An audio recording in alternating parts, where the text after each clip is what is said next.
5 HP solar आहे 7.5 HP motor चालवायची, तर हे शक्य नाही. तुम्हाला कुणी जरी होय म्हटलं तरी ते पॉसिबल नाही. लक्षात ठेवा, तुमच्या सोलरची कॅपॅसिटी 5 HP आहे. तुम्ही 7.5 HP मोटर नाही चालवू शकत, कारण सोलर त्याची जेवढी कॅपॅसिटी आहे म्हणजे 5 HP तेवढीच तो लाईट देऊ शकतो. त्यापेक्षा तुम्ही जास्त लाईट खेचून घेऊ शकत नाही सोलरमध्ये. त्यामुळं परत आता 5 HP सोलरला 5 HP DC मोटर चालू आहे, पण 5 HP सोलरला 5 HP AC मोटर चालणार नाही. का? तर DC मोटर आहे ही परमनंट मॅग्नेट, PMDC. म्हणजे तुम्ही जर मोटर खोलून बघितली तर रोटरवर परमनंट मॅग्नेट्स आहेत, पण AC मोटरमध्ये नॉर्मल रोटर असतो. AC मोटरची इफिशियन्सी DC मोटरपेक्षा खूप कमी आहे. AC शेतकरी मित्रांनो नमस्कार, मी युवराज बागल, काईट हायटेक पंढरपूरमध्ये आपलं स्वागत आहे. तर आज आपण आलोय करकम या गावी.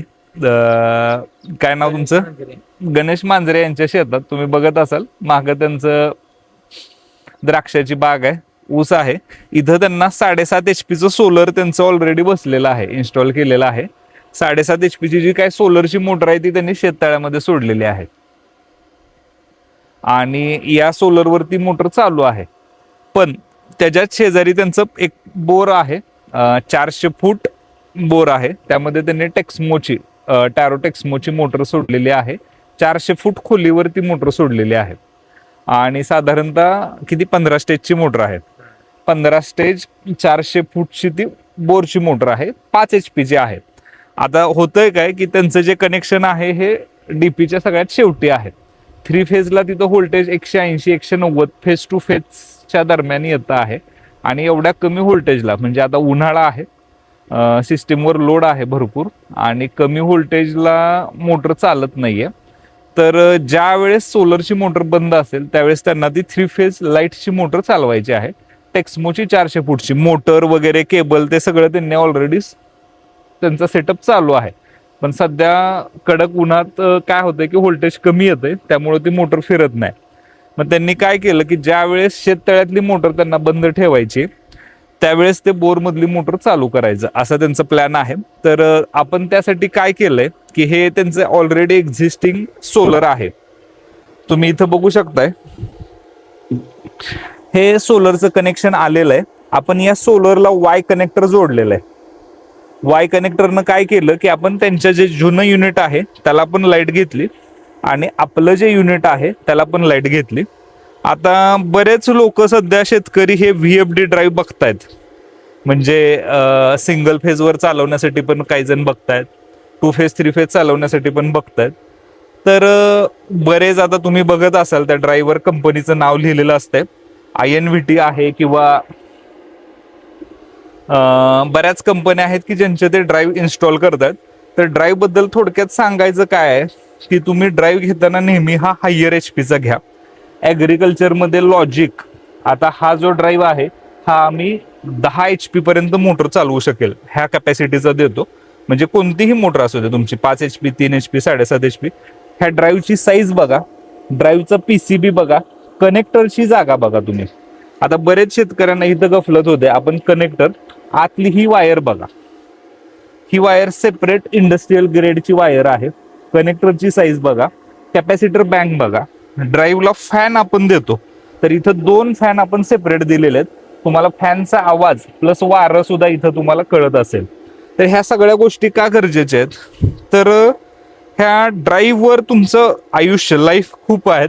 मी आता बरंच बघितलं फेसबुकवर किंवा सोशल मीडियावर, अगदी एवढेसे चायनीज ड्राईव्ह आहेत VFDचे 3 HP 5 HP. तर ते तुम्ही सध्या इन्स्टॉल करून घेऊ शकता, पण त्याला प्रॉब्लेम काय होतोय की त्याला लाईफ हे लिमिटेड राहणार आहे. ॲग्रिकल्चरमध्ये नेहमी काय असतं की आपण जो काही लोड कॅल्क्युलेट करतो ही मोटर नेहमी त्यापेक्षा जास्त करंट घेते, लक्षात ठेवा. म्हणजे सपोज आता तुमची 5 HP मोटर असेल तर काय हेड मिसमॅच असेल, केबलची साईज कमी जास्त झाली असेल, केबलचा गेज कमी जास्त असेल, केबल नवी जुनी असेल तर एम्पियर ही जास्त ओढून घेते. तर ॲग्रिकल्चरमध्ये नेहमी शेतकऱ्यांनी वापरताना थोडंसं पुढचा विचार करायचा. हलक्या गोष्टी किंवा इम्पोर्टेड चायनीज गोष्टी पण तुम्ही जास्त करून भर देऊ नका. त्यानं काय होतंय की तुम्ही सुरुवातीला तर ते जोडाल, पहिले काही महिने ते व्यवस्थित चालेल, त्यानंतर जे काही चायनीज ड्राईव्ह आहेत ते रिपेअर होत नाहीत, कारण एक सिंगल PCB त्यामध्ये असतो. इंडियन ड्राईव्ह थोडेसे सुरुवातीला खर्चिक जरी असले तरी त्याची क्वालिटी, रिलायबिलिटी बघा, साईज बघा, कनेक्टर बघा, फॅन, आतला PCB, ह्या सगळ्या गोष्टी महत्त्वाच्या आहेत. ह्या का महत्त्वाच्या आहेत तर काही दिवसांनी तुम्हाला ह्या फेस करावा लागणार आहेत. म्हणजे आता बऱ्यापैकी शेतकऱ्यांना गव्हर्नमेंटचं सोलर आलंय आणि सोलर सोबत त्यांना कंट्रोलर आलाय. बऱ्याच लोकांचा कंट्रोलर सध्या चालू आहे, पण त्याच्यामध्ये जर बघितलं तर एक PCB बोर्ड फक्त आहे. म्हणजे आपण त्या बोर्डला DC सप्लाय देतो आणि तो बोर्ड जर काय 3 फेज म्हणजे मोटरचा जो सप्लाय आहे, परमनंट मॅग्नेट मोटरचा जो सप्लाय आहे, म्हणजे हाय फ्रिक्वेन्सी 140 हर्ट्ज तो सप्लाय तो बनवून देतो. त्याच्यामध्ये काही IGBT असतात, काही सर्किट असते. तर हे थोडंसं दणकट असायला हवं आहे. ड्राईव्ह घेताना पण तुम्ही तशी काळजी घेऊनच ड्राईव्ह हा घ्या. का बरेच शेतकरी आजकाल सिंगल फेजला पण ड्राईव्ह वापरतात. बऱ्याच भागात आम्हाला इन्क्वायरी येत आहेत की अगदी 230 व्होल्टवर त्यांना 415ची मोटर चालवायची. लक्षात ठेवा शेतकरी मित्रांनो, कोणताही ड्राईव्ह किंवा काहीही घेतलं तर तो स्वतः लाईट बनवू शकत नाही. हा सुद्धा ड्राईव्ह सोलरची जी काही एनर्जी असेल, म्हणजे जी काही एनर्जी आहे ती कोणताही ड्राईव्ह स्वतः तयार करू शकत नाही. तुम्ही जर ड्राईव्ह 230 व्होल्टचा जर वापरला आणि 7.5 HP जर मोटर असेल तर तुमचा इनपुट जो करंट आहे तो 40 अँपिअर पर्यंत वाढतो. जर 40 अँपिअर तुम्ही करंट खेचून घेत असाल तर त्या प्रकारचा केबलचा गेज, त्या प्रकारची वायर, त्या प्रकारची बॅकवर्ड यंत्रणा तुमच्या DPची, बरं त्या DPवर एखादा ड्राईव्ह बसवला तर ठीक आहे, जास्त झाले तर तो कुणाचाच चालणार नाही. त्यामुळे ह्या सगळ्या गोष्टी ह्या महत्त्वाच्या आहेत. बऱ्याच शेतकऱ्यांनी काही फेस म्हणजे ॲड्स बघून वगैरे, तर तुम्ही ते तसं तुमचं इन्फ्रास्ट्रक्चर स्ट्रॉंग पाहिजेत. म्हणजे तुम्ही जर एखादी 7.5 HP मोटर सिंगल फेजला ड्राईव्हवर चालवत असाल तर 40 अँपिअर पर्यंत करंट ओढून घेऊ शकते.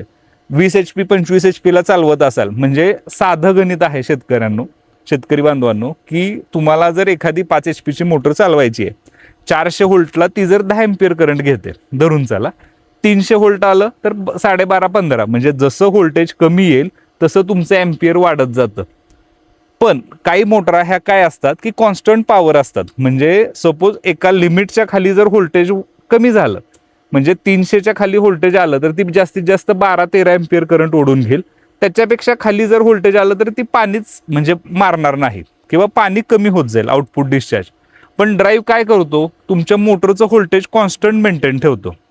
म्हणजे बाबा तुम्ही ड्राईव्ह जोडलाय तुमच्या मोटरला तर ते मोटरचं व्होल्टेज कमी जास्त होऊ देत नाही. आलेलं व्होल्टेज किती जरी कमी आलं तर तेवढा जास्त तो करंट ओढून घेतो. आणि सपोज आता तुम्ही एखाद्या DPवर तो ड्राईव्ह जोडलाय तर तो करंट भरपूर ओढून घेतो. जेवढं जास्त करंट ओढून घेतो तेवढं तुमचं व्होल्टेज अजून ड्रॉप होत जातं किंवा बाकीच्यांना व्होल्टेजच मिळत नाहीत. आता तुम्ही साधारणतः कुठल्याही शहरात गेला, आता आम्ही पंढरपूर शहरात मी बघतो की मोस्ट ऑफ दी ज्या लिफ्ट आहेत ह्या लिफ्टला 3 फेजच्या मोटर असतात किंवा नवीन ॲडव्हान्स मोटर असतात, त्याला पण त्यांनी सिंगल फेजचे ड्राईव्ह बसवलेत. म्हणजे ही टेक्नॉलॉजी खूप जुनी आहे की सिटीमध्ये किंवा मोठमोठ्या शहरांमध्ये किंवा इंडस्ट्रीमध्ये जर तुम्हाला एखादी 3 फेजची मोटर चालवायची आहे आणि तिथं जर 3 फेजचा सप्लाय नसेल तर सिंगल फेजचा सप्लाय देऊन ड्राईव्हवरनं आपण 3 फेजच्या मोटरा ह्या खूप पूर्वीपासून चालवत आलोय. पण शेतकरी सध्या हे वापरायला बघतायत, वापरूही शकता, पण तेवढा करंट ते ओढून घेतं. लक्षात ठेवा, जर व्होल्टेज तुम्ही कमी देत असाल तर तेवढं अँपिअर जास्त ओढून घेतं. तेवढी सर्व्हिस वायर तुमची जाड पाहिजे, ड्राईव्हची क्वालिटी तेवढी हेवी पाहिजेत, हे लक्षात ठेवा. इंडस्ट्रीमध्ये किंवा सिटीमध्ये जे ड्राईव्ह टिकतात ते ॲग्रिकल्चरमध्ये तेवढं लाईफ नाही. ड्राईव्ह जर तुमचा खराब झाला किंवा वीज वगैरे चमकली, हाय व्होल्टेज गेलं तर ते एक इलेक्ट्रॉनिक सर्किट आहे, म्हणजे पूर्ण त्यामध्ये IGBT. ते ड्राईव्ह करतं काय, आता इथं आपण ह्याला DC सप्लाय दिलाय आणि AC मोटर चालवतोय. ड्राईव्ह काय करतं, तुम्ही जर त्याला सिंगल फेजचा जर AC सप्लाय दिला तर ते आधी त्याचं DC सप्लाय तयार करतं आणि DCचा नवीन AC सप्लाय तयार करतं. म्हणजे ते इन्व्हर्टर सारखं तुमच्या काम करतं. घरचा इन्व्हर्टर कसा करतो आपला, लाईट असताना बॅटरी चार्ज करतो, म्हणजे ACचं DC करतो आणि DC मध्ये बॅटरी चार्ज करून ठेवतो. लाईट गेली की त्या DCचं परत तो AC करतो. तशा प्रकारे हा ड्राईव्ह फक्त टेम्पररीली, म्हणजे बॅटरीच्या ऐवजी कॅपॅसिटर्स असतात की ज्यामध्ये तो चार्ज स्टोअर करतो आणि त्याची परत लाईट तयार करतो. तर ड्राईव्ह वापरताना काळजी काय घ्या, वायरचे गेज, आलेला अँपिअर, कनेक्शन. तुम्ही जर सिंगल फेज 3 फेजला जर वापरत असाल तर तुमचं तसं आलेलं जे काय आहे गेज, शक्यतो हे सगळं एकदम हेवीमध्ये पाहिजे. आणि ड्राईव्ह हा कम्प्लिटली इलेक्ट्रॉनिक डिव्हाइस आहे, तर त्याचे पार्ट्स अवेलेबल व्हावेत. त्याचा PCB एखाद्या वेळेस उडाला तर तो परत मिळावा, याची काळजी घेऊन तुम्ही तो ड्राईव्ह खरेदी करा. कुणाचं तर ऐकून किंवा एखाद्या शेतकऱ्याचं बघून ते लगेच तुम्ही खरेदी करायला जाऊ नका. आणि ड्राईव्ह सोलरला वापरताना अतिशय सेफ आहे. हा फक्त मी तुम्हाला का फरक दाखवला की हा इंडियन मेड आहे, हा आपण इथं बनवलेला आहे. त्याचे कनेक्टर, आतल्या वायरी, फॅन, PCB, कॅपॅसिटर हे सगळं हेवी आहे. आणि याला अगदी आपण म्हणजे ह्याच्या आधीच्या पण व्हिडिओमध्ये तुम्ही बघितलं असेल 10 HP पर्यंत तुम्ही मोटर जोडू शकता. कंडिशन काय की आलेली पॉवर, आता परत बरेच शेतकरीचा फोन येतो 5 HP सोलर आहे आणि 7.5 HP मोटर चालवायची, तर हे शक्य नाही. तुम्हाला कुणी जरी होय म्हटलं तरी ते पॉसिबल नाही. लक्षात ठेवा, तुमच्या सोलरची कॅपॅसिटी 5 HP आहे, तुम्ही 7.5 HP मोटर नाही चालवू शकत. कारण सोलर त्याची जेवढी कॅपॅसिटी आहे म्हणजे 5 HP तेवढीच तो लाईट देऊ शकतो. त्यापेक्षा तुम्ही जास्त लाईट खेचून घेऊ शकत नाही सोलरमध्ये. त्यामुळं परत आता 5 HP सोलरला 5 HP DC मोटर चालू आहे, पण 5 HP सोलरला 5 HP AC मोटर चालणार नाही. का तर DC मोटर आहे ही परमनंट मॅग्नेट, PMDC. म्हणजे तुम्ही जर मोटर खोलून बघितली तर रोटरवर परमनंट मॅग्नेट्स आहेत. पण AC मोटरमध्ये नॉर्मल रोटर असतो. AC मोटरची इफिशियन्सी DC मोटरपेक्षा खूप कमी आहे. AC मोटरला जास्त पॉवर लागते फिरण्यासाठी. त्यामुळं तुम्ही जर 5 HP सोलरवर 5 HP मोटर चालवणार असाल तर तुम्हाला परफॉर्मन्स मिळणार नाही. तुम्हाला जर 5 HP मोटरला चांगला परफॉर्मन्स पाहिजे असेल तर 7.5 HP सोलर पाहिजेत. ह्या खूप कॉमन प्रश्न आहेत जे मी याच्यामध्ये कव्हर केलेत. बरेच शेतकरी प्राइस पण कम्पेअर करतात खूप सारं, तर प्राइस बऱ्याच गोष्टींवर डिपेंड राहते. फक्त घेताना आमचं हे म्हणणं आहे की त्या सर्व्हिसेबल असावं, जे काय तुम्ही प्रॉडक्ट घेताय ते रिपेरेबल असावं. कारण अशी तुम्ही आठवा गेल्या 15 वर्षात तुम्ही जरी एखादा स्टार्टर असेल तर काही ना काही त्याची कॉईल जाते, एखादं पट्टी किट जातं. म्हणजे ॲग्रिकल्चर आपलं जे वाले आहेत आणि त्याचा मेंटेनन्स हा करावा लागतो. अधूनमधून फ्युजा बदलावं लागतात, सर्व्हिस केबल बदलावं लागते. तर तसंही जी गोष्ट वापरताय ती रिपेरेबल असावी. ह्या 2-3 गोष्टींची तुम्ही काळजी घ्या. आणि अशा प्रकारे आज आपण आता इथं इन्स्टॉल केलेलं आहे. फक्त आता तुम्ही बघताय की सध्या आम्ही आलो म्हणजे 12 वाजता निघताना एकदम कडक ऊन होतं आणि रस्त्यात प्रचंड पाऊस सुरू झाला, ढग सुरू झालं. त्यामुळं जरी आपण इथं सुरू केलं की ढगाळ वातावरणात, तर फ्रिक्वेन्सी जी आहे मोटरची ही जास्तीत जास्त 20-22 पर्यंत जाते. म्हणजे हवा येते. प्रॉपर पाणी यायला 35 हर्ट्झच्या पुढं फ्रिक्वेन्सी ही जावी लागते. म्हणजे कम्प्लीट ढगाळ तुम्ही बाहेर दिसत असेल तुम्हाला की आता पाऊस पण चांगलाच झालेला आहे. म्हणजे इथं आजूबाजूला चिखल पण दिसत असेल तुम्हाला. ही 20-22 पर्यंत जाते. थोडंसं पाणी किंवा जास्तीत जास्त हवा येते. ज्यावेळेस आता ऊन पडेल त्यावेळेस आपण त्याचं सगळं टेस्टिंग, पाणी, त्या गोष्टी सगळ्या चेक करूया. पण वेळ होता तर तुम्हाला हे Y connector, DC supply, AC supply, ड्राईव्हची क्वालिटी, इन्स्टॉलेशन कसं, ह्या सगळ्या गोष्टी महत्त्वाच्या आहेत. या व्यतिरिक्त जर काही डाऊट असेल तर आपल्या दिलेल्या पत्त्यावर संपर्क साधा. बरेच शेतकरी ह्या दिलेल्या नंबरवर फोन करतात. तर शेतकरी बांधवांनो, दिवसाला 2 ते 3 हजार ह्या नंबरवर फोन येतात. प्रत्येक फोन उचलणं शक्य नाही. तुमची जी काय अडचण असेल ते व्हॉट्सअपला तुम्ही मेसेज करा, त्यावर आपण तुम्हाला नक्की रिप्लाय देऊया. याच्या व्यतिरिक्त तुम्ही आपल्या ऑफिसला डायरेक्ट कधीही व्हिजिट करू शकता. आपलं ऑफिस 10 ते 7 यावेळेस कायम चालू असतंय. ऑफिसला यायचा पत्ता कसा आहे तर याच्या आधीच्या इंस्टा किंवा युट्यूब, फेसबुक प्रत्येक व्हिडिओमध्ये आपण ऑफिसला कसं यायचं हा पत्ता स्टेप बाय स्टेप दिलेला आहे. त्या व्हिडिओच्या द्वारे तुम्ही कधीही ऑफिसला येऊ शकता. तिथं तुम्हाला ह्या सगळ्या गोष्टी बघायला मिळतील.